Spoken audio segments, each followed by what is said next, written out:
আসসালামু আলাইকুম, কেমন আছেন সবাই? আজকে আপনাদের সাথে একদম ভিন্ন একটি রেসিপি শেয়ার করতে যাচ্ছি। সেটা হচ্ছে শাপলা ফুলের বড়া। প্রথমে আমাদের কাছে নিয়ে নিচ্ছি শাপলা ফুল। আগে থেকে সুন্দরভাবে আম্মু বেছে নিয়েছে। এটা আমার মায়ের হাতের রেসিপি। মসুরের ডাল আগে থেকে ধুয়ে সুন্দরভাবে রেখেছে। আর এখানে রসুন, কাঁচামরিচ ব্লেন্ড করে নেওয়া হবে।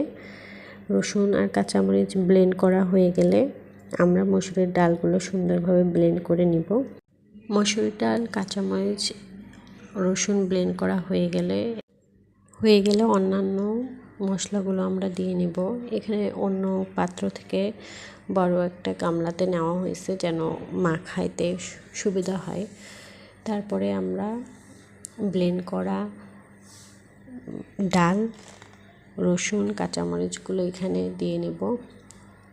এরপরে দিয়ে নেব সামান্য হলুদের গুঁড়া, লবণ, স্বাদমতো লবণ। এখানে একটা চাট মশলার প্যাকেট ব্যবহার করা হয়েছে, কর্নফ্লাওয়ার, চাউলের গুঁড়ো। কর্নফ্লাওয়ারটা দেওয়ার কারণ একটাই, যাতে বড়াটা মচমচে হয় আর এই পাতাগুলো সফট হয়। এভাবে মেখে সবগুলো সুন্দরভাবে 10 মিনিটের জন্য আমরা রেখে দেব।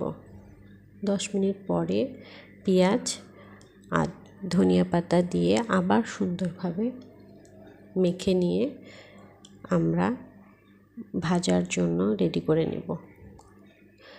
সুন্দরভাবে মেশানো হয়ে গেলে একটি পাত্রে তেল গরম করে আমরা একে একে ছোট ছোট করে বড়াগুলো দিয়ে নেব।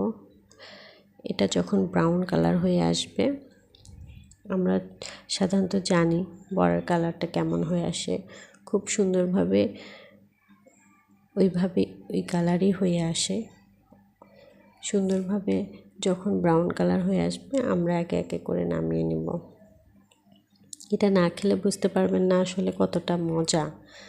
এই সময় শাপলা ফুলটা পাওয়া যাচ্ছে, আপনারা একবার হলেও ট্রাই করে দেখবেন।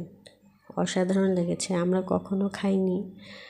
আমার আম্মু রান্নাবান্না খুবই পছন্দ করে। দেখা যায় যেটাই নতুন কিছু দেখে আমাদেরকে রান্না করে খাওয়ানোর চেষ্টা করে।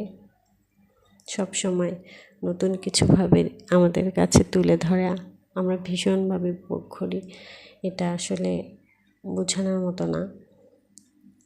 মায়ের হাতের স্বাদটাই অন্যরকম, ভীষণ মজা হয়েছিল। আপনারা একবার হলেও ট্রাই করে দেখবেন।